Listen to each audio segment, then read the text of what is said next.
जय हिंद मेरे सेठ श्रेणियों और आप सभी का स्वागत है प्रीतम एकेडमी परिवार में। और मैं हूं पंकज कुमार।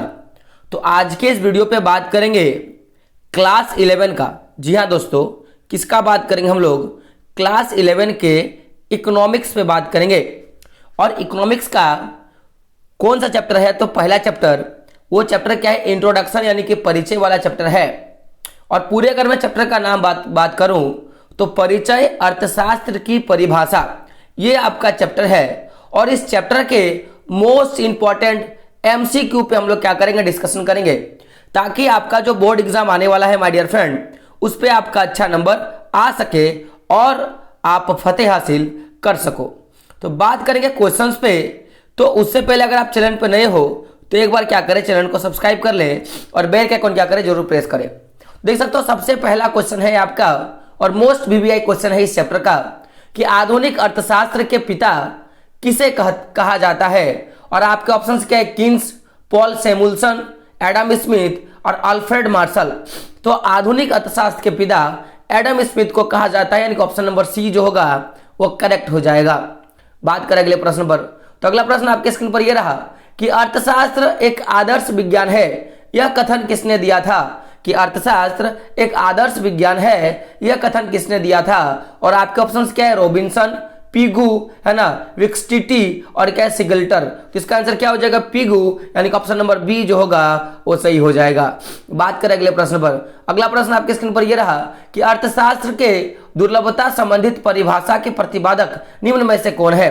तो अर्थशास्त्र के दुर्लभता संबंधित परिभाषा के प्रतिपादक निम्न में से कौन है? और आपका ऑप्शन क्या है? Adam Smith, Robbins, Marshall, Samuelson. तो ये जो अर्थशास्त्र को दुर्लभता संबंधित परिभाषा जो दिया था, ये रॉबिन्सन के द्वारा दिया गया था। तो ऑप्शन नंबर बी जो होगा वो करेक्ट हो जाएगा। बात करें अगले प्रश्न पर। अगला प्रश्न देख सकते हो आपका क्या है कि अर्थशास्त्र का जनक माना जाता है। और आपके ऑप्शंस क्या है? रॉबिन्सन, एडम स्मिथ, सैमुअल्सन और मार्शल। तो इसका भी क्या हो जाएगा? एडम स्मिथ क्या होगा? इसका सही आंसर हो जाएगा। बात करें अगले प्रश्न पर। प्रश्न आपके स्क्रीन पर यह रहा कि सांख्यिकी अर्थशास्त्र का पिता कौन है? सांख्यिकी अर्थशास्त्र का पिता कौन है? और आपके ऑप्शंस क्या है? एडम स्मिथ, अल्फ्रेड मार्शल, ग्रोफाइड ऑकेनवाल और क्या है? सैमुअल्सन। तो इसका आंसर क्या हो जाएगा? ऑप्शन नंबर सी, ग्रेटफाइड जो है ऑकेनवाल जो होगा इसका सही आंसर हो जाएगा। बात करें अगले प्रश्न पर। प्रोफेसर महालनोबिस एक डैश थे। तो प्रोफेसर महालनोबिस कौन थे? और आपके ऑप्शन क्या है? अर्थशास्त्री, लेखक, वैज्ञानिक या संगीतज्ञ। तो जो ये महालोबिस जो है हमारे प्रोफेसर महालोबिस, वो एक प्रकार के अर्थशास्त्री थे। ऑप्शन नंबर ए जो होगा वो सही हो जाएगा। बात करें अगले प्रश्न पर। अगला प्रश्न ये रहा आपके स्क्रीन पर कि सांख्यिकी शब्द का प्रयोग कहाँ किया जाता है? सांख्यिकी शब्द का प्रयोग कहाँ किया जाता है? तो एक वचन में, बहुवचन में, एक और दो, ए और बी दोनों में, और इनमें से कोई नहीं। तो इसका आंसर क्या हो जाएगा? ए और बी दोनों में। बात करें अगले प्रश्न पर। प्रश्न देख सकते हो आपका ये रहा कि सांख्यिकी का प्रयोग करता है, सांख्यिकी का प्रयोग करता है। और आपके ऑप्शन क्या है? व्यवसायियों के द्वारा, वैज्ञानिकों के द्वारा, अर्थशास्त्रियों के द्वारा और इनमें से सभी। तो जो सांख्यिकी शब्द का प्रयोग जो है इन सभी के द्वारा किया जाता है, ऑप्शन नंबर डी जो होगा वो सही हो जाएगा। बात करें अगले प्रश्न पर। अगला प्रश्न ये रहा कि किस अर्थशास्त्री ने कहा कि अर्थशास्त्र धन का विज्ञान है? और आपके ऑप्शंस क्या है? मार्शल, पिगू, एडम स्मिथ और रॉबिन्सन। तो ये एडम स्मिथ के द्वारा कहा गया था, यानी ऑप्शन नंबर सी जो होगा वो सही हो जाएगा। बात करें अगले प्रश्न पर। प्रश्न ये रहा कि सांख्यिकी का अर्थ है, सांख्यिकी का अर्थ क्या है? और आपका ऑप्शन क्या है? जटिल तथ्यों को जटिल करना, जटिल तथ्यों को परस्पर तुलनीय बनाना, जटिल तथ्यों को स्पष्ट करती है। और बी और सी दोनों। तो इसका सही आंसर क्या हो जाएगा कि ये तथ्यों को परस्पर तुलनात्मक बनाती है। और दूसरा क्या होगा कि जो भी जटिल तथ्य होते हैं उनको स्पष्ट बनाता है, यानी ऑप्शन नंबर डी जो होगा वो सही हो जाएगा। तो बात करते हैं अगले प्रश्न पर।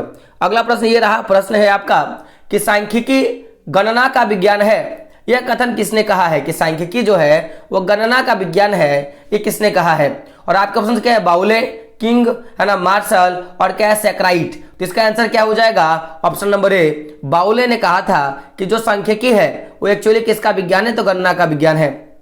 अगला प्रश्न देख सकते हो आपका क्या है कि सांख्यिकी माध्यमों का विज्ञान है, यह परिभाषा किसने दी थी? कि सांख्यिकी जो है वो माध्यमों का विज्ञान है, यह परिभाषा किसने दी थी? और आपको प्रश्न क्या है? बाउले, किंग, पार्सल और क्या है? सीक्रेट। तो इसका क्या हो जाएगा? बाउले, इसका भी क्या हो जाएगा? सही आंसर हो जाएगा।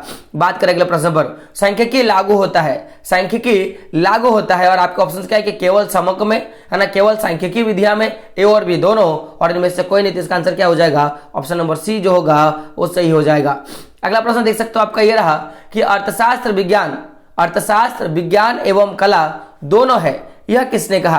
कि किसने कहा कि अर्थशास्त्र जो है वो विज्ञान एवं कला है, यह बात किसने कही थी? और आपका ऑप्शन क्या है? एडम स्मिथ, मार्शल, रॉबिन्सन और सिगिलर। तो इसका आंसर क्या हो जाएगा? मार्शल के द्वारा यह बात कहा गया था। ऑप्शन नंबर बी जो होगा वो सही हो जाएगा। अगला प्रश्न देख सकते हो आप क्या है कि निम्न में से कौन सी परिभाषा अर्थशास्त्र के आधुनिक परिभाषा के नाम से पुकारा जाता है? और आपका प्रश्न क्या है? कि केंद्र, धन केंद्रिता का, कल्याण केंद्रिता का, और देख सकते हो सीमितता केंद्रित का, या क्या है? विकास केंद्रित का। तो ये जो आधुनिक परिभाषा के नाम से जो जाना जाता है उसको क्या बोलेंगे? विकास केंद्रित को, यानी कि ऑप्शन नंबर डी जो होगा वो सही हो जाएगा। यानी कि विकास केंद्रित की जो परिभाषा है इसे ही कहा जाता है कि ये अर्थशास्त्र की आधुनिक परिभाषा है। बात करें अगले प्रश्न पर। अगला प्रश्न आपका ये रहा, प्रश्न है कि सांख्यिकी का सामान्य महत्व होता है, सांख्यिकी का सामान्य महत्व होता है, और आपका ऑप्शन क्या है? कि प्रशासन के लिए इसका महत्व या प्रशासन में महत्व। तो ये भी भाई होता है कि इसका क्या होता है? कि प्रशासन के लिए महत्व या प्रशासन में महत्व। दूसरा क्या होता है? व्यवसाय में इसका महत्व, विज्ञान तथा अनुसंसाधन में महत्व। तो इसका देखिए सब में महत्व होता है। तो ऑप्शन नंबर डी जो होगा वो क्या हो जाएगा? सही हो जाएगा। बात करें अगले प्रश्न पर, और ये मोस्ट इंपॉर्टेंट बुक है जो आपका पूछा जाने वाला क्वेश्चन है। तो क्वेश्चन क्या है? वेल्थ ऑफ नेशन नामक पुस्तक या फिर वेल्थ ऑफ नेशन पुस्तक के लेखक कौन थे? और आपका प्रश्न क्या है? कि सैमुअल्सन, एडम स्मिथ, मार्शल या रॉबिन्स। तो ये जो लेखक है आपका वेल्थ ऑफ नेशन, इसके लेखक कौन है? Adam Smith. Option number B जो होगा वो सही हो जाएगा। अगला देख सकते हो क्या है आपका कि अर्थशास्त्र का अध्ययन कराता है, अर्थशास्त्र का अध्ययन कराता है, और आपका ऑप्शन क्या है? कि आर्थिक क्रिया का, धन का, मनुष्य का, या यहाँ पे क्या होगा? मनुष्य का होगा, क्या होगा? मनुष्य, फिर होगा क्या? मनुष्य का, आवश्यकताओं का। तो अर्थशास्त्र जो है वो आर्थिक क्रियाओं का, किसका? आर्थिक क्रियाओं का, यानी कि ऐसा कार्य जिसको करने से पैसा मिल सके उसे क्या बोलेंगे? आर्थिक क्रिया। और ऐसी क्रियाओं का क्या कराता है? अध्ययन कराता है माय डियर फ्रेंड। तो ऑप्शन नंबर ए जो होगा वो सही हो जाएगा। और मुझे ये भी पता है कि बहुत सारे बच्चे धन मारते हैं लेकिन धन नहीं होंगे, क्या होगा? आर्थिक क्रियाओं का क्या होगा? इसका सही आंसर हो जाएगा। अगला देख सकते हो स्क्रीन पर, ये रहा प्रश्न है आपका कि सांख्यिकी को अंग्रेजी में एस्थेटिक कहते हैं जिसकी उत्पत्ति डैश भाषा से हुआ है। तो ये जो भाषा है माय डियर फ्रेंड ये जर्मन भाषा का क्या है? जर्मन भाषा से बना है। तो इसका क्या हो जाएगा? जर्मन हो जाएगा इसका भाषा। बात करें अगले प्रश्न पर, तो सांख्यिकी को अंग्रेजी में एस्थेटिक कहते हैं जिसकी उत्पत्ति जर्मनी भाषा के निम्नलिखित शब्द से हुई है, ये आपका प्रश्न है, और इसका आंसर क्या हो जाएगा? ऑप्शन नंबर ए क्या होगा? इसका सही हो जाएगा। बात करें अगले प्रश्न पर। प्रश्न देख सकते हो आपका ये रहा कि आर्थिक क्रिया की शाखा कौन सी है? आर्थिक क्रिया की शाखा कौन सी है? और आपका ऑप्शन क्या? समष्टि अर्थशास्त्र, व्यष्टि अर्थशास्त्र, ए और बी दोनों, और इनमें से कोई नहीं। तो देखिए अर्थशास्त्र को दो भाग में बांटते हैं, एक आपका हो गया समष्टि और एक क्या हो गया? व्यष्टि। तो ये जिस तरह से अर्थशास्त्र आर्थिक क्रियाओं के बारे में बताता है उसी तरह समष्टि अर्थशास्त्र और व्यष्टि अर्थशास्त्र भी क्या होता है कि आर्थिक क्रियाओं के ही बारे में बताता है। तो आर्थिक क्रियाओं की दो शाखा कौन कौन सी है? समष्टि अर्थशास्त्र और व्यष्टि अर्थशास्त्र। चलिए एक क्वेश्चन है आपके लिए, आप ये बताइए कि समष्टि अर्थशास्त्र में किन चीजों के बारे में पढ़ते हैं और व्यष्टि अर्थशास्त्र में किन चीजों के बारे में पढ़ते हैं। चलिए ऑप्शन में देता हूं, जैसे मान लो कि आपका हो गया व्यक्तिगत आय, क्या हो गया? व्यक्तिगत आय, और एक हो गया राष्ट्र आय। तो बताइए व्यक्तिगत आय समष्टि अर्थशास्त्र में पढ़ा जाता है कि व्यष्टि अर्थशास्त्र में पढ़ा जाता है, और जो राष्ट्रीय आय है वो समष्टि अर्थशास्त्र में पढ़ा जाता है कि व्यष्टि अर्थशास्त्र में पढ़ा जाता है? आप क्या करें? कमेंट बॉक्स में बताएं। बात करें अगले प्रश्न पर। प्रश्न देख सकते हो आपका क्या है कि एडम स्मिथ की बुक वेल्थ ऑफ नेशन कब प्रकाशित की गई? तो एडम स्मिथ के द्वारा जो वेल्थ ऑफ नेशन का जो बुक प्रकाशित किया गया था या छापा गया था वो कब छापा गया था? और आपका प्रश्न क्या है? 1776, 1942, 1863 और 1972। तो इसका आंसर क्या हो जाएगा? 1776 क्या होगा? इसका सही आंसर हो जाएगा। अगला देख सकते हो क्या है आपका कि निम्न में से कौन आर्थिक क्रिया है? निम्न में से कौन आर्थिक क्रिया है जिससे आपको क्या मिलेगा? पैसा मिलेगा। तो देखिए उपभोग करना भी एक आर्थिक क्रिया है, क्योंकि अगर आप किसी वस्तु को उपभोग करते हो तो उसके बदले में आपको कुछ पैसा आपको देना पड़ेगा। वितरण, अगर आप किसी चीज को बांटते हो तो भी क्या होगा, आपको उससे पैसे मिलेंगे। उत्पादन करने से ऑलरेडी आपको पैसा मिलता है, यानी कि ये तीनों क्या है, आपका आर्थिक क्रिया के अंतर्गत आता है। तो ऑप्शन नंबर डी जो होगा वो सही हो जाएगा।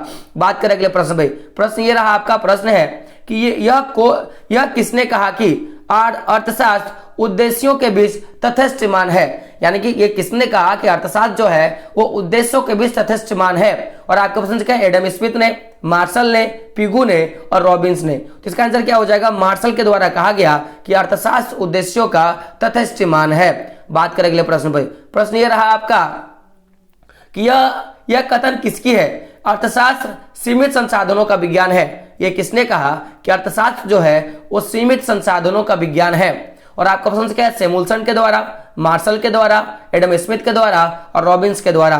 तो ऑप्शन नंबर डी जो होगा वो सही हो जाएगा। रॉबिन्स ने कहा था कि अर्थशास्त्र जो है वो सीमित संसाधनों का विज्ञान है। बात करें अगले प्रश्न पर।